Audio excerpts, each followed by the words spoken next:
মৰমৰ ছাত্ৰ-ছাত্ৰী, তোমালোক সকলোকে এছে কনসেপ্ট লাৰ্ণিঙৰ আন এটা ভিডিঅ'ত স্বাগতম জনাইছোঁ। আজিৰ এই ভিডিঅ'ত লৈ আহিছোঁ ক্লাছ 10ৰ জেনেৰেল সায়েন্সৰ কেইটামান মাল্টিপল চইচ কুৱেশ্যন। এইখিনি তোমালোকৰ SLC এক্সামিনেশ্যন 2022ৰ বাবে বহুত ইম্পৰ্টেণ্ট। এইখিনিৰ পৰা তোমালোকৰ 100% কমন থাকিব। সো তোমালোকে কুৱেশ্যনখিনি চাই যাবা আৰু লগে লগে মুখস্থ কৰি যাবা আৰু নোট কৰিবা। 1 নম্বৰ কুৱেশ্যনটো হ'ল Fa2O3 plus 2Al goes to Al2O3 plus 2Fe। ওপৰৰ বিক্ৰিয়াটো এটা উদাহৰণ। এটা সংযোজন বিক্ৰিয়া, এটা দ্বি অপহৰণ বিক্ৰিয়া, এটা বিযোজন বিক্ৰিয়া, এটা অপহৰণ বিক্ৰিয়া। ইয়াৰ আনসাৰটো কি হ'ব? এটা অপহৰণ বিক্ৰিয়া।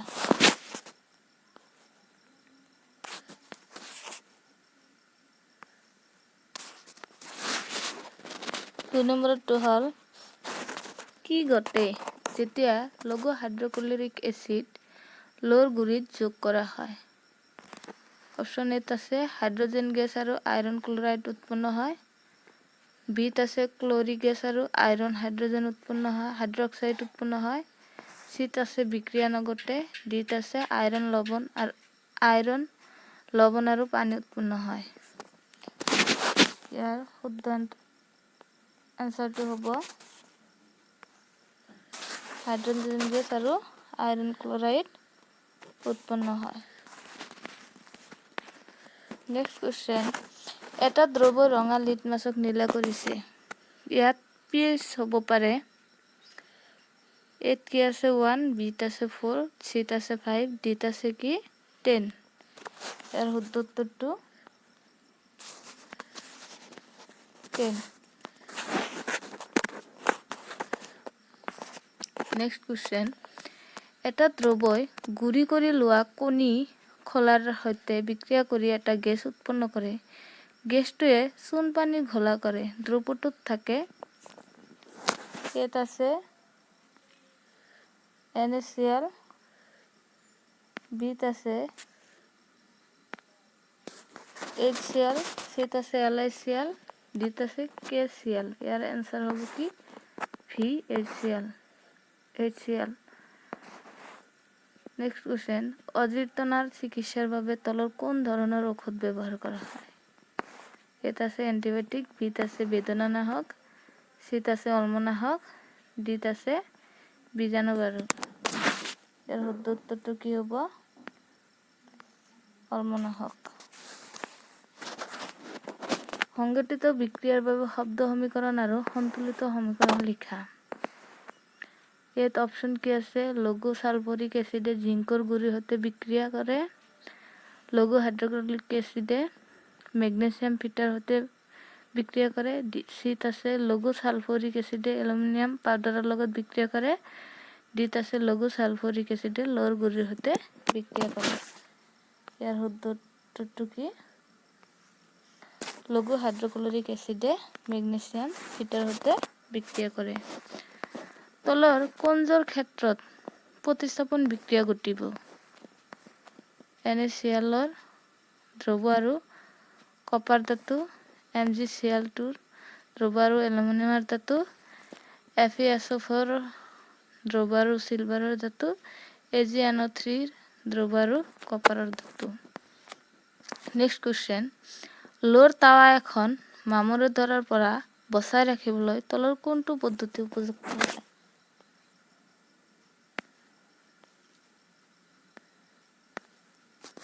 এ নম্বৰত কি আছে? গ্ৰীজ ব্যৱহাৰ কৰি, বি নম্বৰত আছে ৰং ব্যৱহাৰ কৰি, সি নম্বৰত আছে জিংকৰ প্ৰলেপ দি, ডি নম্বৰত আছে কি ওপৰৰ সকলো।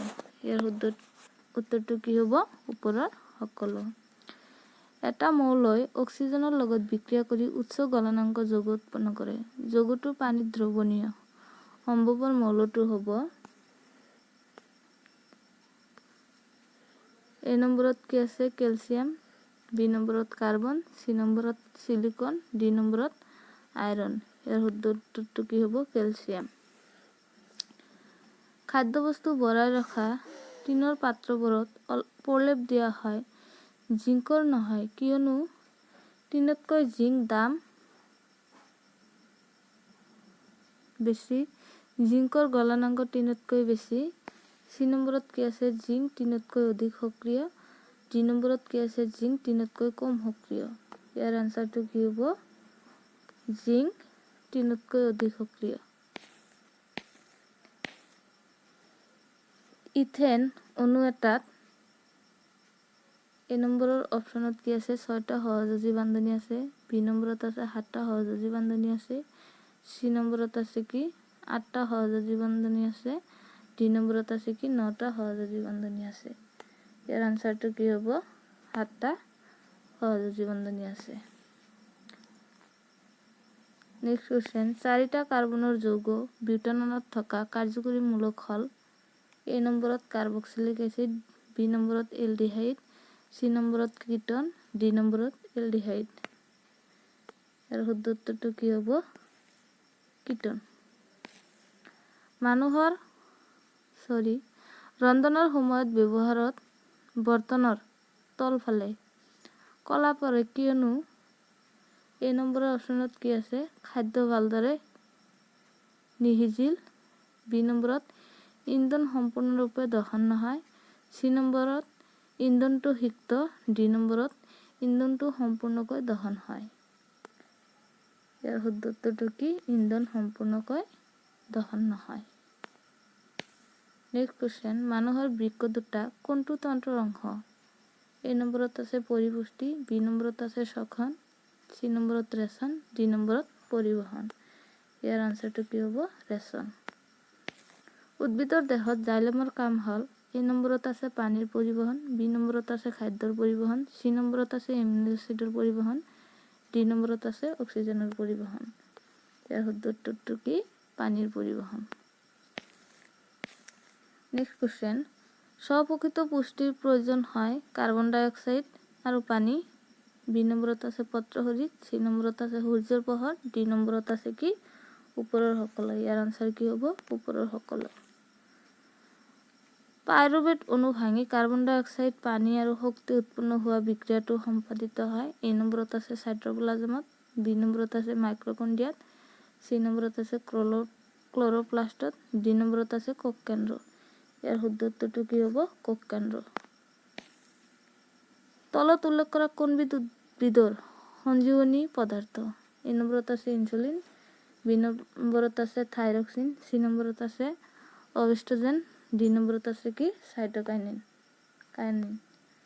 ইয়াৰ আনসাৰ কি হ'ব সাইটোকাইনিন দুটা নিউৰনৰ খালী ঠাই কি বুলি কোৱা হয় A নম্বৰত আছে ডেনড্ৰাইট B নম্বৰত আছে সাইনাপছ C নম্বৰত আছে এক্সন D নম্বৰত আছে কি প্ৰেৰণা ইয়াৰ আনসাৰটো কি হ'ব এক্সন মগজুৰ কি কাম কৰে মগজুৱে কি কাম কৰে A নম্বৰত আছে ভাব আৰু চিন্তা কৰা B নম্বৰত আছে হৃদপিণ্ড স্পন্দন নিয়ন্ত্ৰণ C নম্বৰত আছে দেহৰ সমতা ৰক্ষা D নম্বৰত আছে কি ওপৰৰ সকলো ইয়াৰ আনসাৰ কি হ'ব ওপৰৰ সকলো বা ওপৰৰ আটাইকেইটা নেক্সট কোশ্চেন অজন প্ৰজননৰ মুকলদম সংগঠিত হয় A নম্বৰত আছে এমিবাত B নম্বৰত আছে প্লাজমোডিয়াম C নম্বৰত আছে ইষ্ট D নম্বৰত আছে লেইচেমিনিয়াত ইয়াৰ আনসাৰ কি ইষ্ট তলৰ কোনটো মানুহৰ দেহৰ স্ত্ৰীজনন অংগ নহয় A নম্বৰত আছে ডিম্বাশয় B নম্বৰত আছে জৰায়ু C নম্বৰত আছে শুক্ৰবাহী নলী D নম্বৰত আছে ফেলপিনিয়ান নলী ইয়াৰ আনসাৰ কি হ'ব শুক্ৰবাহী নলী পৰাগদানিত পোৱা হয় বেটুপাত ডিম্বুক স্থিতিকাকৰ আৰু পৰাগৰেণু ইয়াৰ আনসাৰ কি হ'ব পৰাগৰেণু সমহস্ত অংগৰ এটা উদাহৰণ হল আমাৰ বাহু আৰু কুকুৰৰ আগঠেং আমাৰ দাঁত আৰু হাতীৰ দাঁত আলু আৰু গাহৰ শিপা D নম্বৰত আছে কি ওপৰৰ আটাইকেইটা ইয়াৰ আনসাৰ কি হ'ব ওপৰৰ আটাইকেইটা বিৱৰ্তনৰ লগত তলৰ কোনটো সাধাৰণভাৱে জড়িত নহয় এজন চীনা স্কুলীয়া ছাত্ৰ এটা চিম্পাঞ্জী এটা মকৰা এটা বেক্টেৰিয়া আৰু ইয়াৰ আনসাৰ কি হ'ব এজন চীনা স্কুলীয়া ছাত্ৰ তলত দিয়া কোনটো পদাৰ্থই লেন্স তৈয়াৰ কৰিবলৈ ব্যৱহাৰ কৰিব নোৱাৰি? এ নম্বৰত আছে পানী, বি নম্বৰত আছে কাঁচ, চি নম্বৰত আছে প্লাষ্টিক, ডি নম্বৰত আছে মৃত্তিকা। ইয়াৰ আনসাৰ কি হ'ব? মৃত্তিকা। অৱতল দাপন এখনে গঠন কৰা প্ৰতিবিম্বটো অহত থিয় আৰু লক্ষ্যবস্তুতকৈ ডাঙৰ পোৱা গ'ল। লক্ষ্যবস্তুৰ অৱস্থান ক'ত হ'ব লাগিব? এ নম্বৰত আছে মুখ্য ফকাছ আৰু বাছ ব্যাসাৰ্ধৰ মাজত, বি নম্বৰত আছে বাছ কেন্দ্ৰত, চি নম্বৰত আছে বাছ কেন্দ্ৰৰ বাহিৰত, ডি নম্বৰত আছে দাপনৰ মেৰু আৰু মুখ্য ফকাছৰ মাজত। ইয়াৰ আনসাৰ কি হ'ব? দাপনৰ মেৰু আৰু তাৰ মুখ্য ফকাছৰ মাজত। লক্ষ্যবস্তুৰ সমান আকাৰৰ হৎ প্ৰতিবিম্ব পাবলৈ হ'লে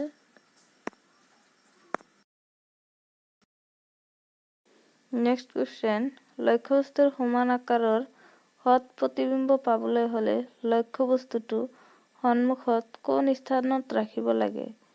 এ নম্বৰত আছে লেন্সৰ মুখ্য ফকাছত, বি নম্বৰত আছে ফকাছ দৈৰ্ঘ্যৰ দুগুণ দূৰত্বত, চি নম্বৰত আছে অসীমত, ডি নম্বৰত আছে লেন্সৰ আলোক কেন্দ্ৰ আৰু মুখ্য ফকাছৰ মাজত।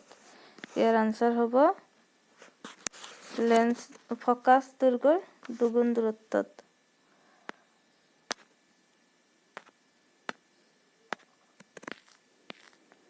এখন গোলাকাৰ দাপন আৰু ক্ষীণ গোলাকাৰ লেন্স প্ৰত্যেকৰ ফকাছ দৈৰ্ঘ্য -15 চেণ্টিমিটাৰ। দাপন আৰু লেন্সৰ প্ৰকৃতি কেনেকুৱা হ'ব পাৰে? এ নম্বৰত আছে দুয়োখন অৱতল, বি নম্বৰত আছে দুয়োখন উত্তল, চি নম্বৰত আছে দুয়োখন অৱতল লেন্সখন উত্তল, ডি নম্বৰত আছে দুয়োখন উত্তল লেন্সখন অৱতল। ইয়াৰ আনসাৰ হ'ব দুয়োখন অৱতল। নেক্সট কুৱেশ্যন, দাপন এখনৰ পৰা যিমানে দূৰত থিয় নোহোৱা লাগে প্ৰতিবিম্বটো সদায় থিয় হয়। দাপনখন কেনেকুৱা হ'ব পাৰে? এ নম্বৰত আছে সমতল, বি নম্বৰত আছে অৱতল, চি নম্বৰত আছে উত্তল, ডি নম্বৰত আছে কি হয় সমতল নতুবা উত্তল। ইয়াৰ আনসাৰ হ'ব কি ডি হয় সমতল নতুবা উত্তল। নেক্সট কুৱেশ্যন, অভিধানত থকা সৰু সৰু আখৰবোৰ পঢ়িবলৈ তুমি কেনেধৰণৰ লেন্স ব্যৱহাৰ কৰিবলৈ বিচাৰিবা? এ নম্বৰত আছে 50 চেণ্টিমিটাৰ ফকাছ দৈৰ্ঘ্যৰ উত্তল লেন্স, বি নম্বৰত আছে 5 চেণ্টিমিটাৰ ফকাছ দৈৰ্ঘ্যৰ অৱতল লেন্স, চি নম্বৰত আছে 5 চেণ্টিমিটাৰ ফকাছ দৈৰ্ঘ্যৰ উত্তল লেন্স। ইয়াৰ আনসাৰ হ'ব 5 চেণ্টিমিটাৰ ফকাছ দৈৰ্ঘ্যৰ অৱতল লেন্স। মানুহৰ চকুৱে চকুৰ লেন্সৰ ফকাছ দৈৰ্ঘ্যৰ সালসলনি কৰি বিভিন্ন দূৰত্বত অৱস্থিত বস্তু ফকাছ কৰিব পাৰে। ইয়াৰ কাৰণ হ'ল প্ৰেছবায়োপিয়া, বি নম্বৰত আছে উপযোজন ক্ষমতা, চি নম্বৰত আছে নিকট দৃষ্টিগ্ৰস্ততা, ডি নম্বৰত আছে দূৰদৃষ্টিগ্ৰস্ততা। ইয়াৰ আনসাৰ হ'ব কি উপযোজন ক্ষমতা। মানুহৰ চকুৱে বস্তু এটাৰ প্ৰতিবিম্ব গঠন কৰাবৰ স্থান কৰ্ণিয়া, বি নম্বৰত আছে চকুৰ পতা, চি নম্বৰত আছে চকুৰ মণি, ডি নম্বৰত আছে অক্ষিপট। ইয়াৰ আনসাৰ হ'ব কি অক্ষিপট। নিয়মীয়া দৃষ্টিৰ সদ্য প্ৰাপ্ত বয়স্কৰ বাবে স্পষ্টকৈ দেখা ন্যূনতম দূৰত্ব হ'ব এ নম্বৰত আছে 20 মিটাৰ, বি নম্বৰত আছে 2.5 চেণ্টিমিটাৰ, চি নম্বৰত আছে 25 চেণ্টিমিটাৰ, ডি নম্বৰত আছে 2.5 মিটাৰ। ইয়াৰ আনসাৰ হ'ব কি 25 চেণ্টিমিটাৰ। চকুৰ কি অংগৰ ক্ৰিয়াৰ বাবে চকুৰ লেন্সৰ ফকাছ দৈৰ্ঘ্যৰ পৰিৱৰ্তন হয়? এ নম্বৰত আছে চকুৰ মণি, বি নম্বৰত আছে অক্ষিপট, চি নম্বৰত আছে চিলিয়াৰী, ডি নম্বৰত আছে চকুৰ পতা। ইয়াৰ আনসাৰ হ'ব কি চকুৰ পতা। নেক্সট কুৱেশ্যন, ৰ'দৰ এডাল তাৰ 5টা সমান ভগাবলৈ বিভক্ত কৰা হ'ল। এই অংশবোৰ সমান্তৰালভাৱে সংযোগ কৰা হ'ল। যদি সজ্জাটোৰ সমতুল্য ৰড R' হয় তেতিয়া R/R' অনুপাত কিমান? এ নম্বৰত আছে 1/25, বি নম্বৰত আছে 1/5, চি নম্বৰত আছে 5, ডি নম্বৰত আছে 25। ইয়াৰ আনসাৰ কি হ'ব 25। তলৰ কোনটো ৰাশিয়ে বৈদ্যুতিক ক্ষমতা নিৰ্দেশ নকৰে?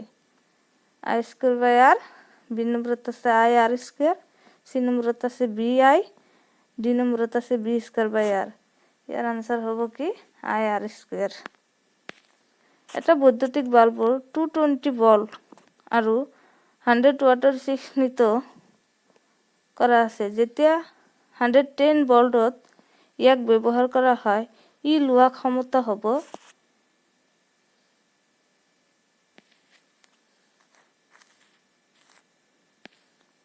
নেক্সট কোৱেশ্চন, তলত উল্লেখ কৰা কোনখিনিত কেৱল জীৱ নিম্নীকৰণ পদাৰ্থ আছে? এ নম্বৰত আছে গা, ফুল আৰু চামৰা। বি নম্বৰত আছে গা, কাঠ আৰু প্লাষ্টিক। চি নম্বৰত আছে ফল মূলৰ বাকলি, পিঠা আৰু টেঙাৰ ৰস। আৰু ডি নম্বৰত আছে কি পিঠা, কাঠ আৰু গা। ইয়াৰ আনসাৰ হ'ব কি ফল মূলৰ বাকলি, পিঠা আৰু টেঙাৰ ৰস। তলত উল্লেখ কৰা কোনখিনিয়ে খাদ্য শৃংখল গঠন কৰে?